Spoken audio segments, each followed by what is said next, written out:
तो नमस्कार, मैं राजेश कुमार और आज हम जीन पियाजे के संज्ञानात्मक विकास के सिद्धांत को देखेंगे।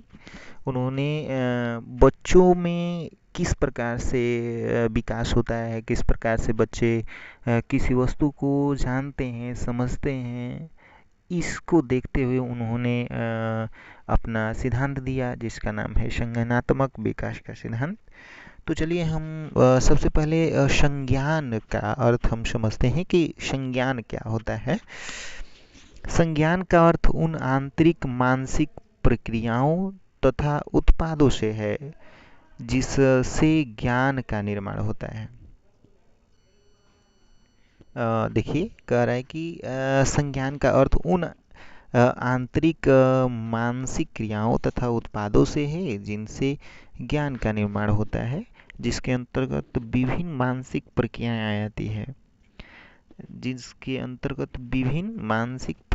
आती है जैसे आप याद रखना, संकेतीकरण, योजना बनाना, समस्त समाधान, वर्गीकरण करना, याद करना, कल्पनाएं करना, नई चीज़ों एवं संकल्पनाओं का सृजन करना, ये सारी चीज़ें जो हैं संज्ञान में आ जाएंगी। मनुष्य के जीवन में संज्ञानात्मक विकास का विशेष महत्व है। क्यों विशेष महत्व है? क्योंकि किसको नहीं चाहिए कि उसको याद रखना, संकेतीकरण, संकेत में बोलना, किसी चीज़ को किसी कार्य की योजना बनाना, समस्याओं का समाधान करना। तो इसलिए कहा जा रहा है कि मनुष्य के जीवन में जो संज्ञानात्मक विकास है, ये सारे कार्य है वो बहुत विशेष महत्व रखते हैं। इस कारण मनुष्य स्वयं को वातावरण के अनुरूप भी ढाल पाता है। यही जब मनुष्य में संज्ञानात्मक विकास हो जाता है तो वह स्वयं को वातावरण में भी ढाल लेता है और आवश्यकता पड़ने पर वातावरण को भी अपने अनुसार ढाल पाता है। एक शिक्षक के लिए संज्ञानात्मक विकास की प्रक्रिया को जानना अत्यंत आवश्यक होता है। इस प्रक्रिया को जानने के बाद ही शिक्षक यह जान पाते हैं कि बच्चे किस प्रकार सीखते हैं, सीखने के दौरान कौन कौन सी प्रक्रियाओं से गुजरते हैं, बच्चों को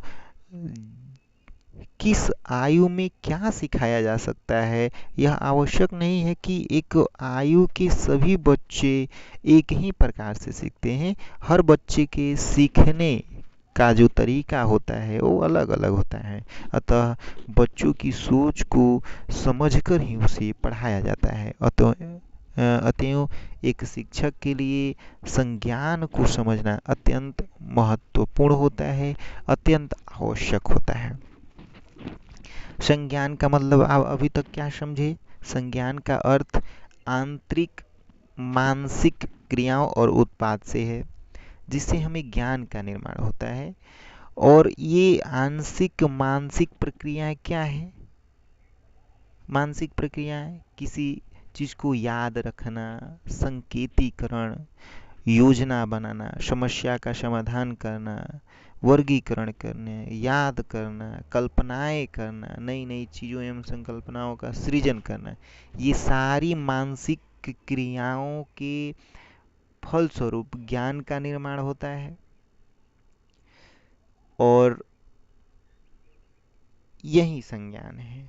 और संज्ञान को जानकर ही एक शिक्षक बच्चों को उचित शिक्षा दे पाता है, बच्चों को समझ पाता है कि उसे किस प्रकार की शिक्षा देनी चाहिए। प्रत्येक बच्चे को वो समझ पाता है कि किस प्रकार से इस बच्चे को शिक्षा देनी चाहिए, किस प्रकार से उस बच्चे को शिक्षा देनी चाहिए, इस तरह से। संज्ञान का संबंध ज्ञान प्राप्त करने या जानने की प्रक्रिया से है। इसमें मानसिक प्रक्रियाओं जैसे चिंतन, समस्या समाधान, तर्क करना तथा निर्णय लेना आदि सम्मिलित है।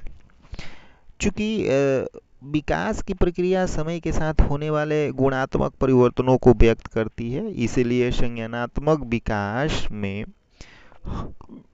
हम यह जानने का प्रयास करते हैं कि दुनिया को जानने के लिए बच्चों का ढंग या उनका चिंतन समय के साथ कैसे बदलता है। संज्ञानात्मक विकास के बारे में हमारा वर्तमान ज्ञान जीन पियाजे के अध्ययन को विशेष रूप से ऋणी है। आइए उनके सिद्धांत पर विस्तृत जानकारी हम देखेंगे आगे।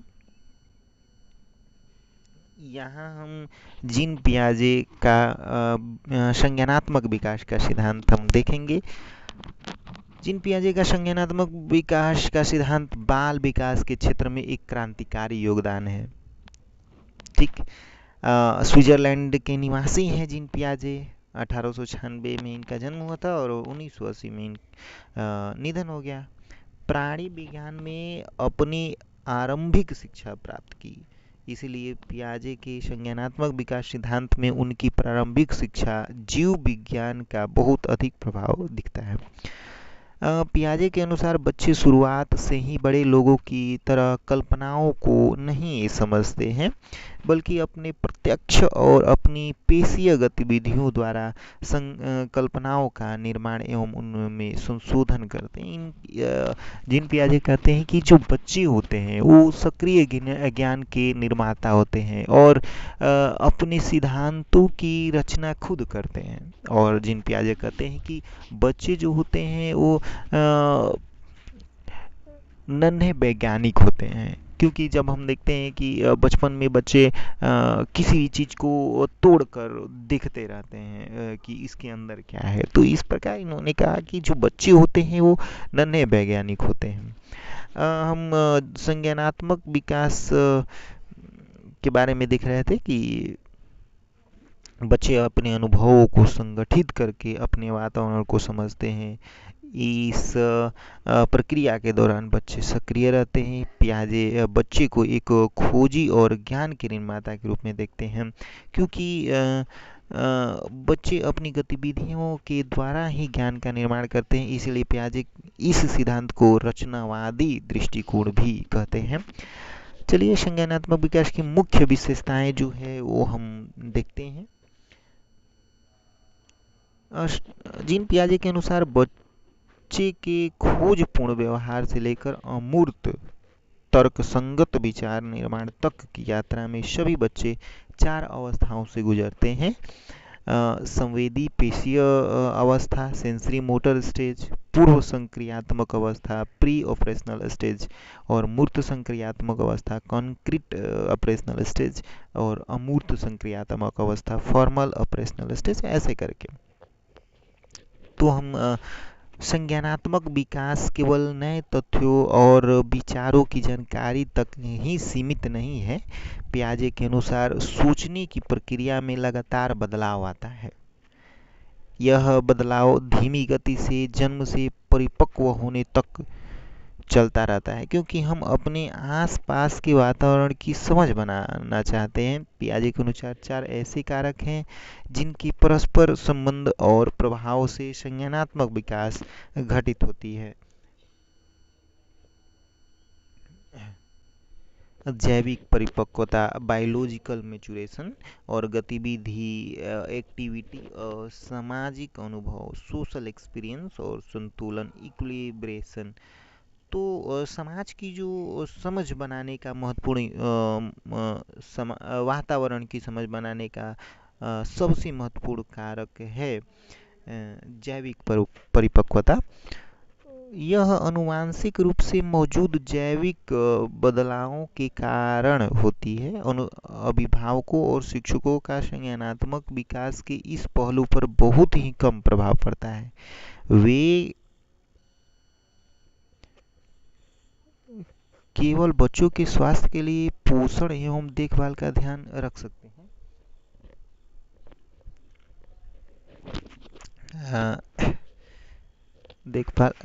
हैं।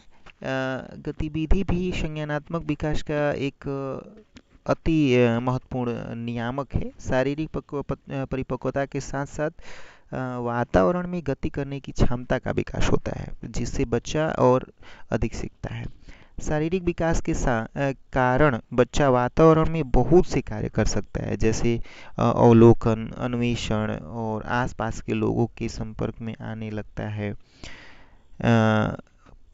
परीक्षण और अंत में ज्ञान का संगठन। इसी के कारण बच्चे के ज्ञान में वृद्धि होती है। जैसे जैसे हम बड़े होते हैं, हम अपने आसपास के लोगों के संपर्क में आने लगते हैं। पियाजे के अनुसार हमारे संज्ञानात्मक विकास में सामाजिक अनुभव अर्थात दूसरों से सीखने का भी महत्व है। बिना सामाजिक प्रसारण के हमें हमारी संस्कृति और समाज को शुरू से समझने का प्रयास करना पड़ेगा। हमें सदैव शून्य से शुरुआत करनी पड़ेगी। समाज से सीखना इस बात पर निर्भर करता है कि हम संज्ञानात्मक विकास की किस अवस्था में हैं। परिपक्वता, गतिविधि तथा सामाजिक प्रसारण सभी के परस्पर कार्य करने से संज्ञानात्मक विकास संभव हो पाता है। जीन पियाजे ने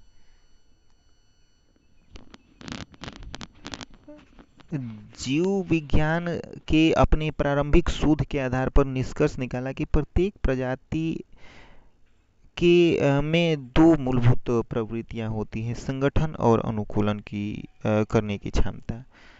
ऑर्गेनाइजेशन संगठन ज्ञान और अनुभवों को मानसिक तंत्रों में सुव्यवस्थित करने की सतत प्रक्रिया है। मानव में विचारों की प्रक्रिया के संगठनों और मनोवैज्ञानिक संरचना में ढालने की जन्मजात प्रवृत्ति होती है। इन मनोवैज्ञानिक संरचनाओं द्वारा ही हम वातावरण को समझते हैं तथा उनसे जुड़ पाते हैं। सामान्य संरचनाएं धीरे धीरे जुड़ती चली जाती हैं और समन्वित होकर अधिक जटिल एवं प्रभावशाली हो जाती हैं। पियाजे ने इन मानसिक संरचनाओं एवं प्रत्यक्षीकरण तथा अनुभवों के समूह को स्कीमा का नाम दिया। स्कीमा विचारों की मूलभूत इकाई है। यह क्रिया और विचारों की एक सुव्यवस्थित प्रणाली है जिसके द्वारा हम संसार की वस्तुओं और घटनाओं के बारे में सोच पाते हैं तथा मस्तिष्क में उसकी एक छवि बना पाते हैं।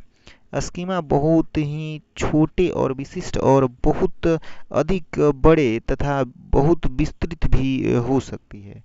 जैसे जैसे मानव के विचार की प्रक्रिया संगठित हो जाती है और नए स्कीमा का विकास होता है, वैसे ही उसका व्यवहार अधिक परिपक्व, जटिल और अनुकूलित होता जाता है।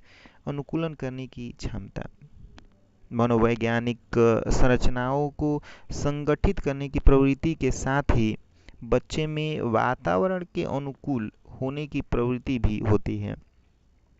पियाजे का यह विश्वास था कि पौधों और पशुओं की ही तरह मनुष्य भी अपने भौतिक और सामाजिक वातावरण के साथ जिसमें वे रहते हैं अपने को अनुकूलित करते हैं। पियाजे के अनुकूल एडेप्टेशन को दो मूल क्रियाएं हैं समावेशन एसिमिलेशन तथा समायोजन एकोमोडेशन के रूप में लिया है।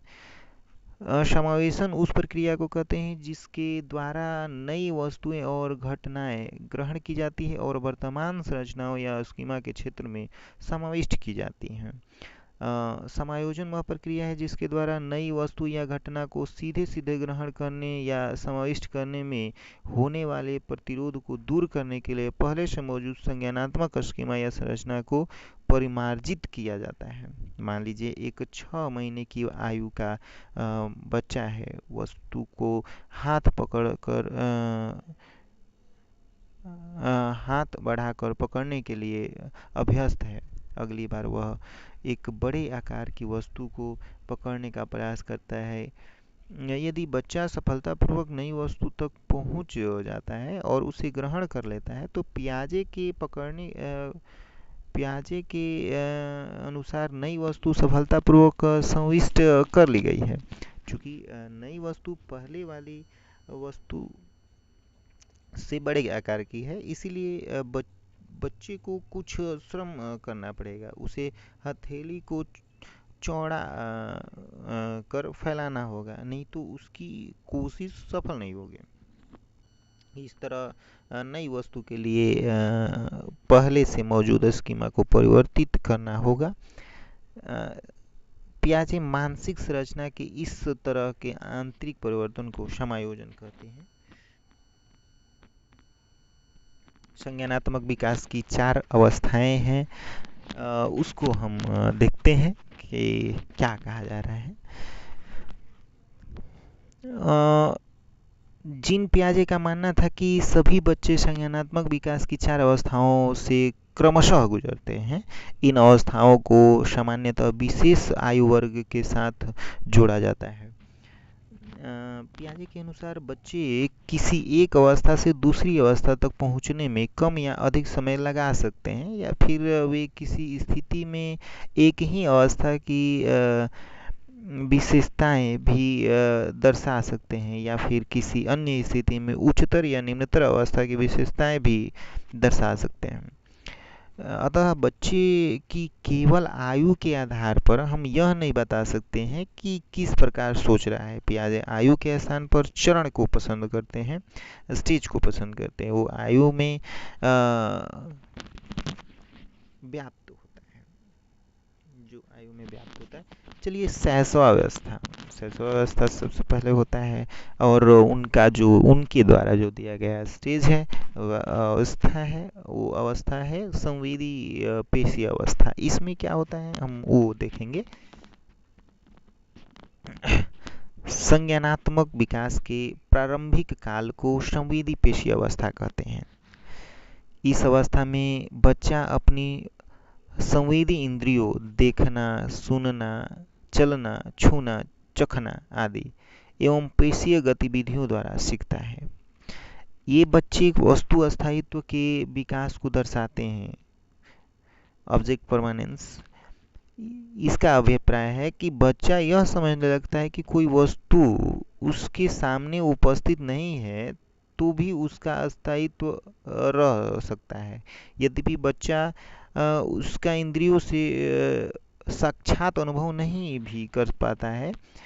यहीं से बच्चा में मानसिक निरूपण, मेंटल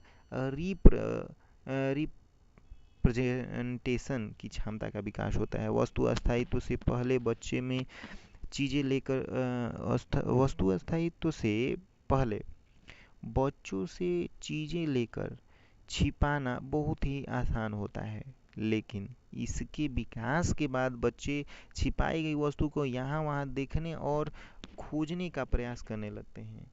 इससे यह पता चलता है कि बच्चे को यह समझने कि अपने सामने नहीं होने पर भी वस्तु मौजूद रहती है। संवेदी पेशीय अवस्था की एक मुख्य उपलब्धि यह भी है कि इसमें उद्देश्यपूर्ण कार्यों की शुरुआत होती है। इस अवस्था में बच्चे बड़ों के व्यवहार को दोहराते हैं। वे बड़ों की कही हुई बातों को याद रखकर उन्हीं के व्यवहार को उनकी अनुपस्थिति में दोहराते हैं। नकल उतारने जैसा व्यवहार करते हैं। वे रोजाना दिखाने वाली गतिविधियों की नकल भी उतारते हैं तथा काल्पनिक गतिविधियां भी करते हैं, जैसे खाना बनाने आदि का अभिनय करना। ऐसे खेलों को बनावटी खेल कहते हैं, मेक बिलीव प्ले ऐसे करके। तो हमारा जो संवेदी पेशीय अवस्था है वो जन्म से 2 वर्ष की अवस्थाएं होती है। इसमें ऑब्जेक्ट परमानेंस की गुण आ जाता है। ऑब्जेक्ट परमानेंस का मतलब होता है कि बच्चे के सामने जो वस्तु थी, जो जिसे बच्चा देख लिया, उसे जब हम उसके सामने से हटा लेंगे तो उस चीज को खोजने का बहुत प्रयास करेगा और अंत में वो खोज ही लेगा आसपास में यदि रहेगा तो ऑब्जेक्ट परमानेंस का गुण आ जाता है। और यहाँ नकल उतारने का गुण हो जाता है कि जैसे माता पिता खाना बना रहे हैं तो वो भी छोटा बच्चा किसी न किसी चीज़ को लेकर के खाना बना लेता है। माता जी यदि घूंघट डाली हुई हैं तो बच्चा भी साड़ी लपेट के घूंघट डाल लेता है। ऐसा हमने देखा है और आप लोग भी देखे होंगे। तो ये जो गुण आता है, बनावटी खेल खेलते हैं बच्चे, तो ये है। पूर्व संक्रियात्मक अवस्था जो होता है 2 से 7 वर्ष की अवस्था है, और इसमें संवेदी पेशीय अवधि के अंत तक बच्चे बहुत सारी क्रियाएं करने लगते हैं। इस अवस्था में बच्चे मानसिक संक्रियाएं करना आरंभ कर देते हैं। मानसिक संक्रियाएं से कहने का मतलब यह है कि सोच के साथ क्रियाएं करना एवं मन मस्तिष्क में समस्या को हल करने का प्रयास करना। पूर्व संक्रियात्मक अवस्था में बच्चे निपुणता की ओर बढ़ते हैं, परंतु वह अभी पूर्ण रूप से मानसिक संक्रियाओं के उपयोग में निपुण नहीं होते, इसलिए इसे पूर्व संक्रियात्मक अवस्था कहते हैं। इस अवस्था में बच्चे हर कार्य शारीरिक क्रियाओं से न करके सांकेतिक मानसिक क्रियाओं द्वारा करने का प्रयास करते हैं। इस अवस्था में बच्चे शब्द, संकेत, चिन्ह, हाव भाव आदि का प्रयोग कर पाते हैं। इस अवस्था की सबसे बड़ी उपलब्धि है, उदाहरण के लिए बच्चे घोड़ा शब्द या घोड़े के चित्रों का प्रयोग या फिर तकिए पर बैठकर घोड़ा चलाने का प्रयास करते हैं, जबकि घोड़ा असल में सामने प्रस्तुत नहीं होता। इस प्रकार प्रतीक जैसे भाषा, चित्र, चिन्ह या हाव भाव का प्रयोग करने की क्षमता जिससे हम किसी वस्तु या क्रिया को मानसिक प्रक्रिया द्वारा दर्शाते हैं, जैसे लाक्षणिक कार्य, उसे लाक्षणिक कार्य कहते हैं, सेमियोटिक फंक्शंस कहते हैं, जैसे खाली कप से पानी पीने का नाटक करना आदि। बच्चों के व्यवहार धीरे धीरे विस्तृत होते जाते हैं। इस अवस्था में भाषा का विकास बहुत अधिक तेजी से होता है। 2 से 4 वर्ष के बच्चों की भाषा में 200 से 2000 शब्दों तक की वृद्धि हो जाती है।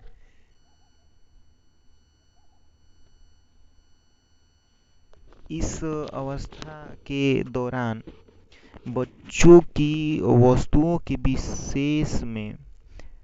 विषय में सांकेतिक रूप से सोच केवल एक ही दिशा तक सीमित हो पाती है। उनके तर्क केवल एक ही दिशा में विकसित होते हैं। बच्चों के लिए उल्टा सोचना अर्थात किसी कार्य के चरण को अंत से प्रारंभ तक सोच पाना मुश्किल होता है। जैसे 2 और 2 4 होते हैं, वे यह सोच सकते हैं, लेकिन 4 में से 2 कम होने पर 2 होगा, यह सोच पाना मुश्किल थोड़ा होता है। अतः इस अवस्था के बच्चे के लिए प्रतिवर्ती सोच, रिवर्सिबल थिंकिंग मुश्किल होती है। जैसे द्रव संरक्षण, कंजर्वेशन के दौरान बच्चा यह सोच नहीं पाता है कि यदि अलग प्रकार के बर्तनों में पानी की मात्रा बराबर है, यदि हम चौड़े बर्तन के पानी को लंबे बर्तन में डालने के बारे में सोच सकें। संरक्षण का अर्थ है किसी वस्तु की संख्या, द्रव्यमान और भार पर उसके रूप परिवर्तन का प्रभाव नहीं पड़ता है। उदाहरण के लिए यदि 10 टॉफियों को पास पास रखा जाए या दूर दूर या फिर पंक्तियों में रखा जाए या वृत्ताकार, परंतु सभी ही रूपों में टॉफियों की संख्या समान ही रहेगी। पियाजे के अनुसार इस अवस्था में बच्चे केवल एक ही तर्क पर अपना ध्यान केंद्रित कर पाते हैं। जैसे गिलास वाले जल संरक्षण कार्य के दौरान बच्चे केवल गिलास में पानी की ऊंचाई पर ध्यान दे पाते हैं।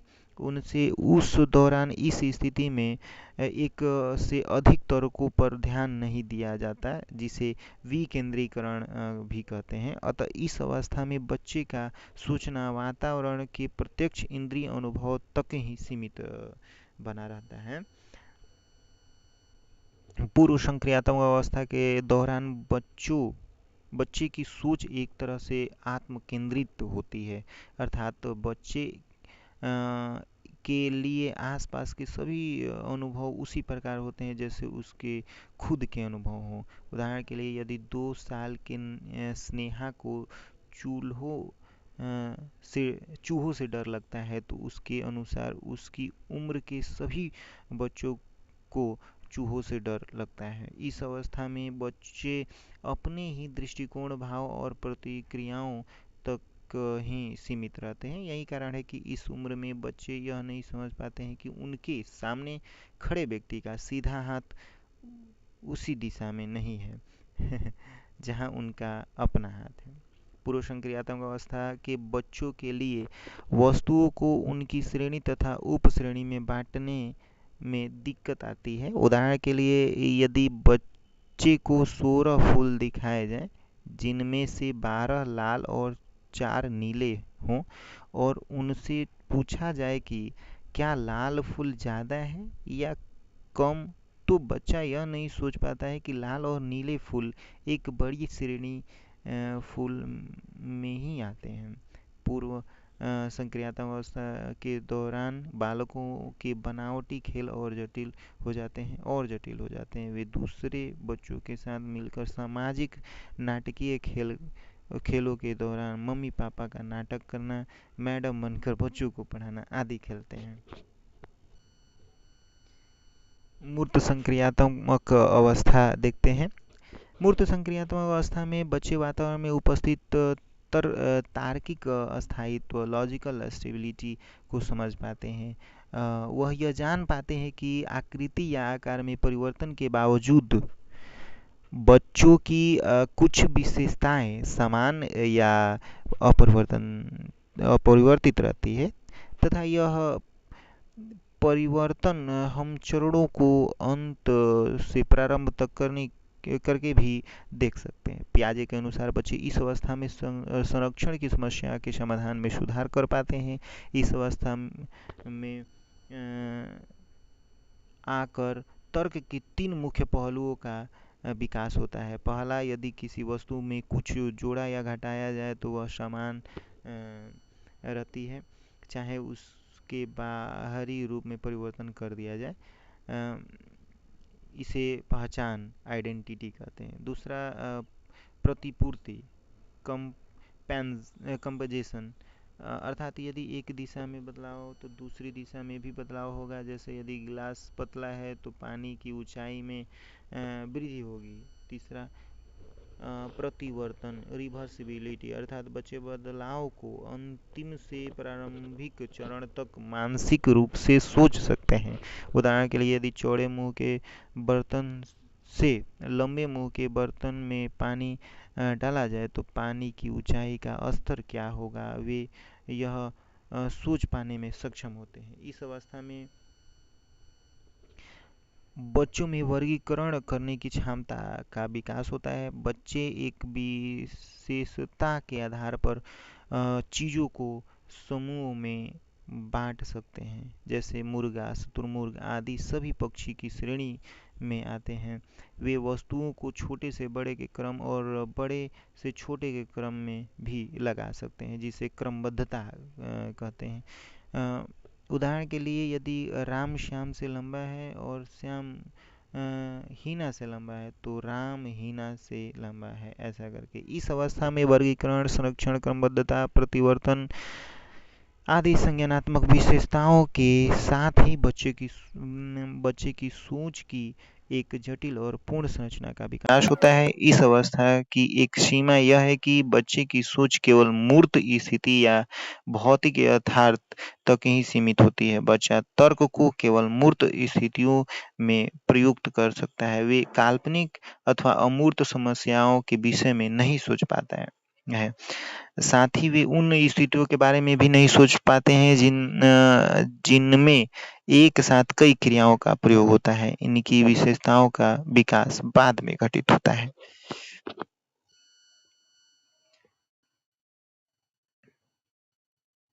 अमूर्त संक्रियात्मक अवस्था। इस अवस्था के दौरान बच्चों में अमूर्त संक्रियात्मक का विकास होता है तथा वे बहुत बहुत सी क्रियाओं का प्रयोग एक ही समय पर कर पाते हैं। अमूर्त संक्रियात्मक अवस्था का जो आयु होता है 11 से ऊपर की आयु होती है, और 7 से 11 का उम्र जो होता है वो मूर्त संक्रियात्मक अवस्था में आता है।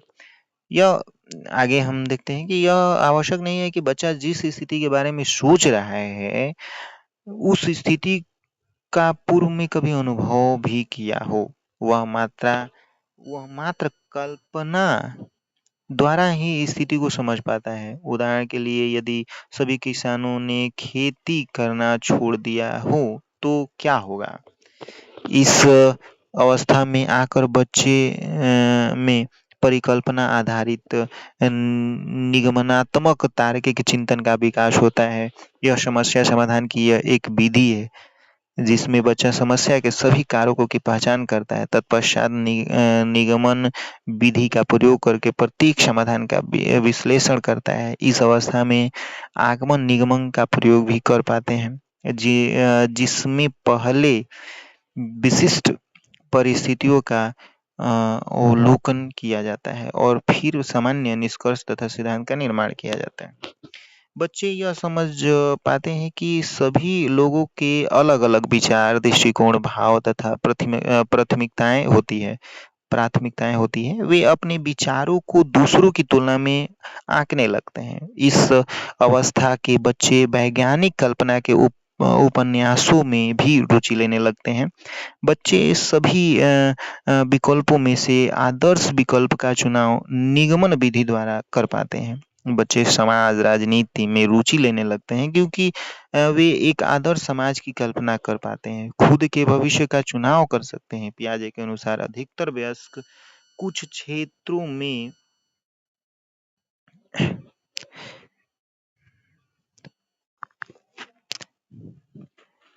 हाँ जी।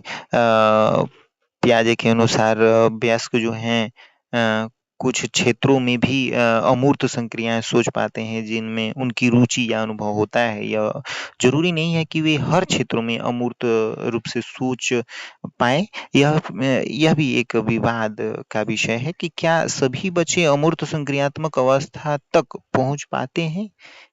पहली तीन अवस्थाएं प्रत्यक्ष रूप से उपस्थित होने के कारण सभी बच्चों में समान पाई जाती है, परंतु चौथी अवस्था आगमन निगमन विधि तथा अमूर्त संक्रियात्मक पर आधारित होने के कारण प्रत्यक्ष रूप से उपस्थित और अवलोक्य नहीं होती है। अतः इस यह कहना उचित नहीं है कि अपने जीवन में सभी वयस्क पियाजे के संज्ञानात्मक विकास की अंतिम अवस्था तक पहुंच पाते हैं। चलिए, बहुत बहुत धन्यवाद आपका अंतिम तक वीडियो देखने के लिए, क्योंकि ये जिन पियाजे से संबंधित मैं उनके सारी दिए गए बच्चों के विकास की जो अवस्थाएं हैं उसको मैंने खत्म किया और हम इनके बारे में अभी और कुछ जानकारी लेंगे। फिलहाल जिन पियाजे की हाँ सीमाएं क्या थी ये बहुत जरूरी है और क्या प्रभाव पड़ा, फिर हमारा वीडियो लंबा चला जाएगा, इसलिए हम इतना ही तक सीमित रखते हैं और पुनः आपका हृदय से धन्यवाद देते हैं। बहुत बहुत धन्यवाद। Thank you.